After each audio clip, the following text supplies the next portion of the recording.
Hi people, Daniel from Devil & Sons Guitars here, and today I'm talking about this, the 2-point synchronized tremolo system from Fender.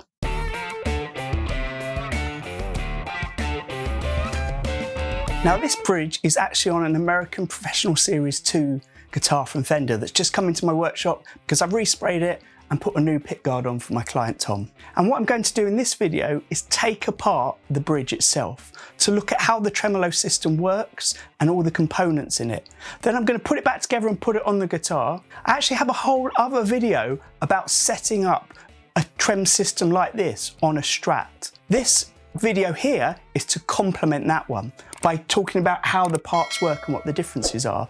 The main difference is, instead of the 6 screws you find in front of the trem plate, there's just 2 that the whole plate pivots on, and they're not actually screwed through the plates, but actually more like poles that the plate leans into.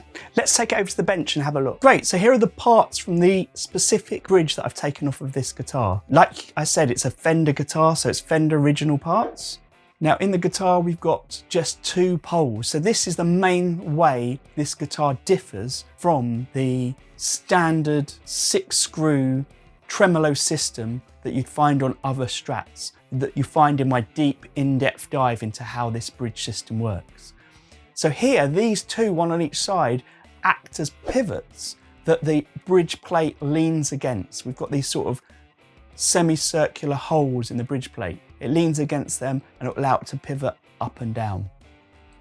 Now just to be clear, we've now covered the main difference between this bridge and the standard Strat tremolo system that you're likely to find on most Strat guitars, the one with 6 screws that goes in it. So going forward, I'm going to look at the other parts of this bridge and you'll be able to see the quality of them. So if you're buying yourself an American Professional Strat like this, you're going to know what you're getting. Absolutely great quality, great bridge. So here's a saddle close-up. There's obviously 6 of these. At one end is the hole that the screw goes through the base plate, holds the saddle in place, and here we've got the Allen screws that are used to adjust the height of the saddle. So that's the screw I was talking about, with the 6 holes that match up with it along the back. The screw goes through it, the spring goes over the top, and then we can simply attach the saddle in place. Now this is standard across all of these types of bridges. It's the way it pivots on this bridge that's different from the one on my full setup video. So I won't bother showing you me putting all 6 of these on, it's the same for all of them. As you can see as we rotate around here, the screws are sticking out the back. Now that's because I haven't tightened them enough and the springs are very loose. What you want is to screw it tight enough that the spring is having an effect by holding the saddle in place, because it applies pressure both to the back of the saddle and to the back of the bridge part here. And then you can tighten the screw, and by tightening the screw you can move the bridge backwards and forwards, revealing the hole underneath, which is what the string will come through. Now this is the trem block itself. These other smaller holes where the springs will attach on the underside of your guitar. The springs attached from here across to a claw which is screwed into the guitar. On the underside here we can see those springs being attached. And this tip, by the way, using a screwdriver will change your life if you haven't used it before. We've got the 6 holes, which is what the strings thread through.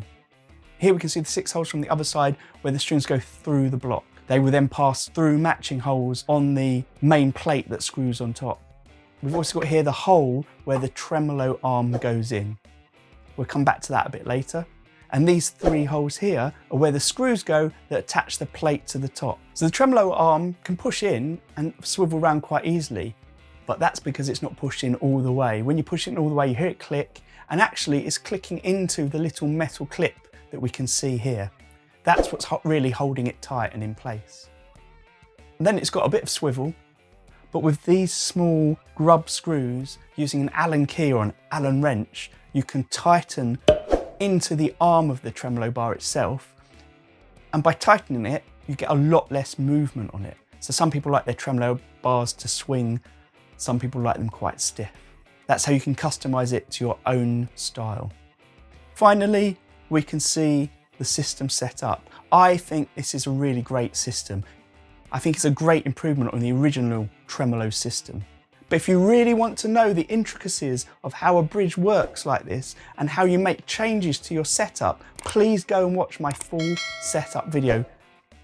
Well, thanks for watching. I hope you found it useful. If you've got any observations, comments or tips on using this type of bridge, please leave them in the comments for future users to look at. And why don't you go and read them now in case there is something there which adds to this video. I love the community that I have on social media. That's why I really encourage you to like and subscribe to this channel and my other social medias, so we can have this ongoing conversation about guitars, how they work, what we like about them, and what we can do to make them better. Until next time, happy strumming.